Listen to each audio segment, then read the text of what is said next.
UP के नोएडा में महिला वकील की हत्या का मामला सामने आया, जहां पुलिस ने आरोपी पति को गिरफ्तार कर लिया है। हत्या के बाद स्टोर रूम में ही आरोपी छिपा हुआ था। उत्तर प्रदेश के नोएडा से इस वक्त की बड़ी खबर है। सुप्रीम कोर्ट के वकील का मर्डर उसके पति ने ही किया और बाथरूम में डेड बॉडी को छिपा दिया गया था। स्टोर रूम में ही आरोपी पति 2 दिन तक छिपा रहा। महिला वकील के परिवार के लोग पुलिस के साथ पहुंचे, आरोपी पति को गिरफ्तार किया गया, डेड बॉडी रिकवर की गई। बड़ी और अहम खबर है उत्तर प्रदेश के नोएडा से। नोएडा में महिला वकील की हत्या का पूरा मामला सामने आया, जहां आरोपी पति को गिरफ्तार किया गया है। आरोपी पति पहले गवर्नमेंट सर्विस में रह चुका है और महिला वकील सुप्रीम कोर्ट में वकालत कर रही थी। दूसरा बड़ा फैक्टर अब तक जो जिक्र में है कि किसी कोठी को लेकर पति पत्नी में विवाद था। आरोपी पति कोठी को बेचना चाह रहा था, जबकि महिला वकील इस पर सहमत नहीं थी। और सीधा रुख करेंगे नोएडा से, हमारे साथ सहयोगी पलक लाइव कनेक्ट हो गई है। पलक, आखिर क्या कारण रहा, किस वजह से ये मर्डर, और पुलिस ने गुत्थी कैसे सुलझाई अब तक?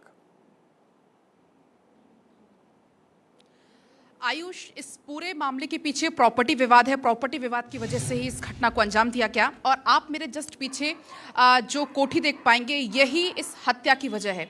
इसी कोठी को लेकर पति पत्नी में लगातार विवाद हो रहा था और इसी के कारण इस घटना को अंजाम दिया गया। दरअसल ये पूरा मामला आयुष है, जो पति था वो इस कोठी को बेचना चाहता था, लेकिन जो मृतका हैं, जो वकील हैं, वो इस कोठी को नहीं बेचने देना चाहती थी। इसको लेकर दोनों पति पत्नी के बीच में झगड़ा लगातार हो रहा था।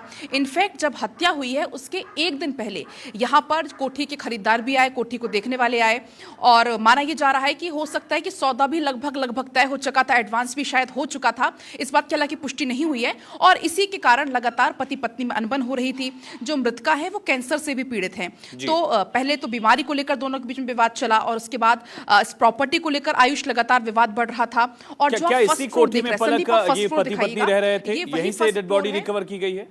जी जी जी जी, यही पति पत्नी रहते थे और जो फर्स्ट फ्लोर अब आपको हम दिखा रहे हैं, इसी फर्स्ट फ्लोर पर वो स्टोर रूम था। हालांकि ये फ्रंट साइड में नहीं, बैक साइड में वो स्टोर रूम था फर्स्ट फ्लोर पे।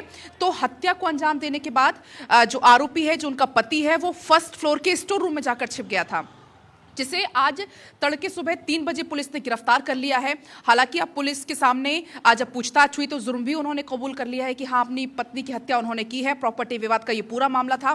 करीब 4.5 से 5 करोड़ के बीच का ये कोठी का जो सौदा था वो तय करने वाले थे और इसी को लेकर उनकी पत्नी लगातार उनसे मना करती थी और इसी कारण उन्होंने अपनी पत्नी को अपने रास्ते से ही हटा दिया। उनका बेटा जो अमेरिका में रहता है और जो आरोपी है, जिनका जो पति है, वो आपको बता दें उनके पास ब्रिटिश पासपोर्ट उन्होंने हासिल कर लिया था और उनकी कोशिश थी कि इस कोठी को बेचकर वो वहां पर जाकर शिफ्ट हो जाए, वहां पर जाकर वो बस जाए। लेकिन जो महिला है वो इसका लगातार विरोध करती थी और इसी की वजह से उन्होंने महिला को ही रास्ते से हटाने की कोशिश की और इसका पता आयुष ऐसे चला, खुलासा ऐसे हुआ, जो आरोपी, माफ कीजिएगा, जो महिला है, उनके भाई, उनकी बहन लगातार उन महिला से कांटेक्ट कर रहे थे। बीते 2 दिन से वो उनका फोन नहीं उठा रही थी। इसके बाद जब भाइयों को कुछ अनहोनी की आशंका हुई, इसके बाद भाई घर पर पहुंचे, देखा, पुलिस को सूचना दी, पुलिस मौके पर पहुंची। जब पुलिस मौके पर पहुंची तो जो दृश्य था वो देखने मतलब बहुत ही ज्यादा दिल को दहला देने वाला था। अब पोस्टमार्टम के लिए शव को ले जा चुके हैं। पोस्टमार्टम की रिपोर्ट अब 2 से 3 दिनों में आएगी। लेकिन जो शुरुआती जांच के मुताबिक पुलिस का कहना है कि तकिए से दबाकर हत्या की गई है। ना सिर्फ तकिए से दबाया, बल्कि इसके बाद उनको घसीट कर ले गए, उनका दीवार भी सर में मारा गया, तो क्योंकि उनके कान से भी कुछ खून निकलने के निशान वहां पर पुलिस को मिले हैं। हालांकि पुलिस का कहना है इस पूरे मामले में अब जांच चल रही है। पोस्टमार्टम रिपोर्ट के बाद और चीजें साफ हो पाएंगी, लेकिन जो शव है वो 2 से 3 दिन पुराना, 2 दिन पुराना बताया जा रहा है कि हो सकता है ये शव 2 दिन पुराना हो।